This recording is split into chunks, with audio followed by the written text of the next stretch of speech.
Claudia and Louis. Yeah. Yeah, because like Claudia is this child vampire, which you might be able to see references between those two books, like with Breaking Dawn and Rice's books. Except Renesmee grows at an incredibly fast rate and is like pedophile, like jailbait for Jacob, aka Fleabag. But like with Claudia though, she's like this like little girl who's always forever a little girl. Yeah, so like the chemistry between her and Louis, it seems pedophiliac, but you have to keep in mind that she's like this 30-year-old in an 8-year-old's body. Yeah, and it's kind of weird because it's like, oh, dad, awkward. And Claudia also has 2 fathers. Yeah, that's not weird at all, is it? Lestat and Louis, who, not to give away any spoilers, but Lestat turned Louis into a vampire, and Lestat is a vampire also.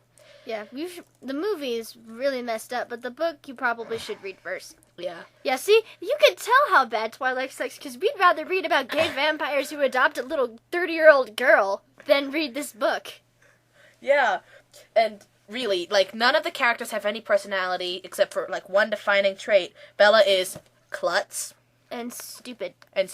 But she reads, those were air quotes, by the way, books that she just mentions the names of and nothing else.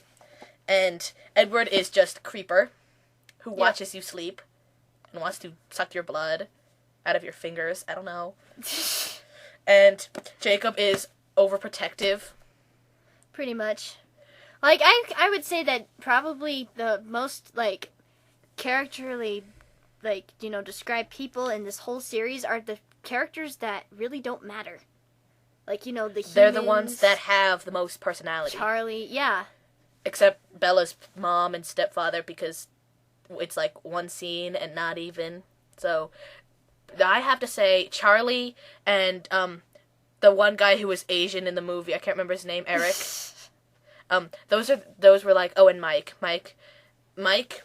Eric, and Charlie were the only ones who had any personality whatsoever. Mike was actually cuter than Edward. Yeah. Oh, and Edward's like, I will stare at you with your creepy eyes.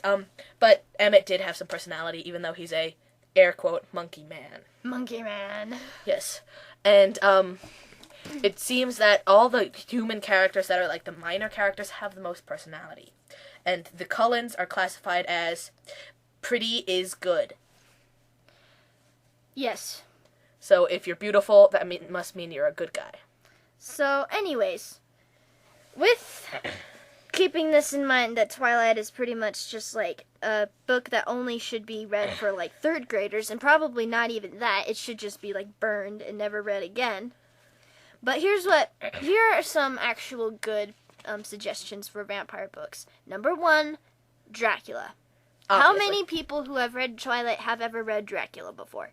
Probably about 5%. Yeah, that is like the best vampire book there is. Honestly. I've read it like 500 times and I still can't get enough of it. It's just like and another one is Helsing. Not Van Helsing. Helsing. Hellsing. It's an anime, but it's also a manga, so it counts. Yeah, it counts as a book series. And even though the creator, Kota Hirano, made porn. You don't have to say that. Well, I want to say it. Fine. Rupert Grint is at my door. Hang on. I just want to tell you I'm stretching the internet cord all the way to downstairs. Okay. Okay. And that was Rupert Grint. Shut the door. Get out of my room, Rupert Grint! Ron Weasley just apparently knows how to use a computer. Get out of the room. Apparently. Alright, so. And again, more of good books. Like we said before, Anne Rice's vampire. Yeah, Anne Rice's, all of her Interview with the Vampire series, you need to read. Yes. Like Queen of the Damned and everything. I suggest Interview with a Vampire first, because that one's pretty much the first one, and you won't understand anything else. Yeah, it's more richly detailed and everything, and it's actually something that you can believe. Not like this. This is just like, it's like, you don't even, this is how I felt when I read it. It's like when I think about like the Cullens and all of the so-called vampires in this book, they don't even seem like vampires. They just seem like these weird alienized people and stuff. She looks like Rika in that picture, doesn't she? She looks like a mixture of Rika and the lady from The Mummy. Wow. With her scary hair. Yeah, and so like that's what I'm thinking. It's like when you're reading a vampire book, you have to. I think that what you have to do is you have to believe that the characters that are vampires actually do feel like vampires. When these are just like sparkly supermodels. With like super strength and stuff. Yeah, and So that's they're just another superheroes thing. that sparkle. It's another thing. It's like I know that vampires are supposed to be like extremely powerful and everything, but like this is taking it way too far. Like it's almost like they're indestructible except for their own kind and everything, and that's I don't know. I just didn't like that part. And in this book, the bad guys don't come out until pretty much like the last chapter. But even then, they're not even there, and you don't even feel like there's any like antagonist. It's just like the first 2/3 of the book is just like Edward and Bella, oh yay, and like the only scene that had any antagonists were a bunch of like those creepy like gang rapists that tried to get Bella. Yeah, but that was like a page, maybe like half a page. And that's pretty much like the only bad guys in the entire book, because the real ones are like barely even there for like 3 pages. And it mentions them like twice. Oh no. And everything just revolves around Bella and Edward. So it seems like her life was just completely meaningless until she met Edward. Exactly.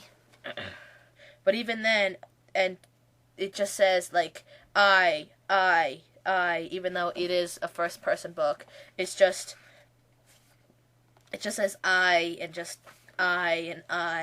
that just bugs me a lot. And it just says what she thinks. It doesn't say what anyone else thinks, and they're just there, and you have no idea why they did anything, but they just did it. And that's kind of why nobody actually cares about the other characters, because Bella doesn't either. Because Bella is selfish. So it's like the book is modeling us to be stupid, dumb, klutzy, vampire, clingy, retarded people. And this is what Stephanie Meyer says. About this novel, she says, I've always admired the ability of some authors to create situations of impossible fantasy and then add characters that are so deeply human that their perspectives make the situation believable. I hope Twilight offers readers the same experience. Well, she didn't do that except for Bella, so we believe Bella is real because she's human. And that's pretty much the only thing that there is about this book. Yeah. So, that's pretty much it. Oh, man. This makes me, like, want to go and find an actual good book to read. Let's read your shelf of good books that we've both read. Alright, well, that is our opinion on Twilight. We'll hopefully, I don't know what we're going to do with this. I don't know if we need to restart this or not, but anyway, this was just fun. See ya.